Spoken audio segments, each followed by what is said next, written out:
Speaker, I want to start by saying, giving a message to my relation Shane Jones, that if he thinks he is the new standard bearer for Māori, he's got another thing coming. Because what he has to do is actually turn up to the Select Committee to do some work. If he wants to be Deputy Chair, he should turn up to work, Mr. Speaker. Not just say, oh, I'd like that job, but never turn up to the Select Committee and do the hard yards like Nanaia Mahuta or like Reno Tirakatini, who's only been here. He's a new member, and he's been there, chugging away, doing the work. Oh, no, not Mr. Jones. Wants to be Deputy Chair, but doesn't want to come to the committee and do the hard yards, Mr. Speaker. So that's the first message. Here's the second message, and I want to read out some of the excess and greed of this government. The excess and greed of this government.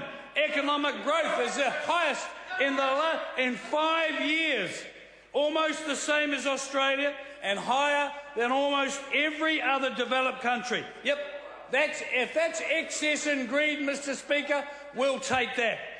Mr. Speaker, here's some more excess and greed.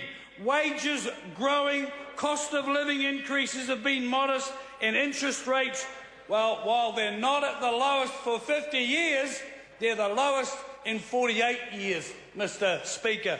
If that's excess and greed, Mr. Speaker, we'll take that as well. ACC levy cuts will leave another $300 million in the economy for businesses and households in 2014-2015, increasing to around $1 billion next year. Sir, if that's the excess and greed that Annette King talks about, yep, we'll take that as well, Mr. Speaker.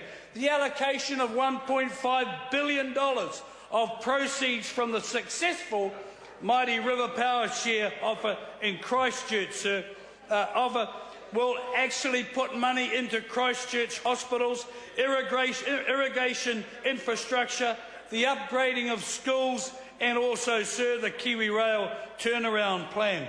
And if that's excess and greed, we'll sign up to that too, Mr. Speaker. And Meridian will be next, Mr. Speaker. How about this for excess and greed, Mr. Speaker? $100 million over 3 years to insulate 46,000 more homes than we've done. 215,000 homes have already been done, have already been insulated. And now we're doing an extra 46,000. And they say that is excess and greed. I have one message for my friends in the Green Party. Keep doing what you are doing, because at least you believe in what you are doing. At least you put the message out there that says this is our plan, and we are going to stick with it.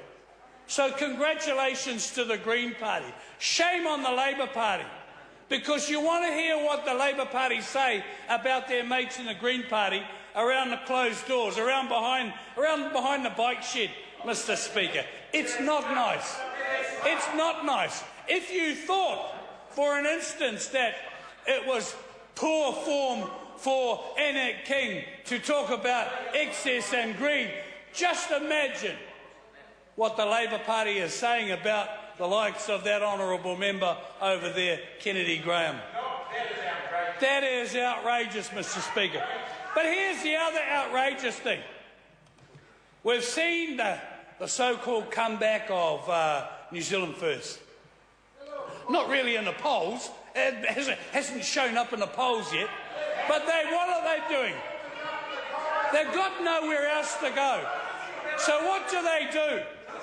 Well, what they did was they sacked one of their MPs, Brendan Horan, for having a family dispute, okay?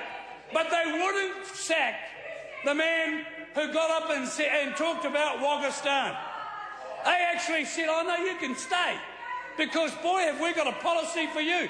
Just wait till I talk about the Chinese, Sin City.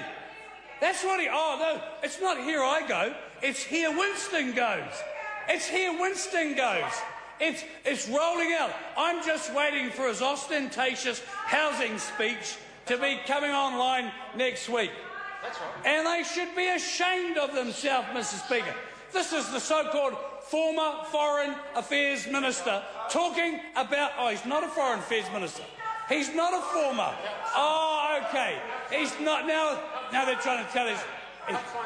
Exactly. He helped sign the agreement, the Free Trade Agreement. He signed it, but then what does he do? He never signed it with the Chinese. Now they're trying to tell us, as Minister of Foreign Affairs, Winston Peters never signed the Free Trade Agreement, never even helped sign, never even helped work out the details, and never once went to China. I bet you he was never even ever in China in his days of being the Minister of Foreign Affairs. For goodness sake, it most probably was one of the baubles of office that he misplaced. He misplaced one of his baubles. But, sir, this is the lie of the land, Mr. Speaker. This is such a good budget. This is such a good budget that if you open up the Dominion Post this morning and you open it up on page 2, and what does it say? 49.7% of the country believe that National are the ones to pick for the next election. 49%. I'll leave out the other little bits. 49%. And okay. Look, I know about Swiss accounting. Let's just round it up to 50% and be done with it, because that's what it's talking about. That's what it's about. That's what it's about. The country is in such a great state that no one wants change.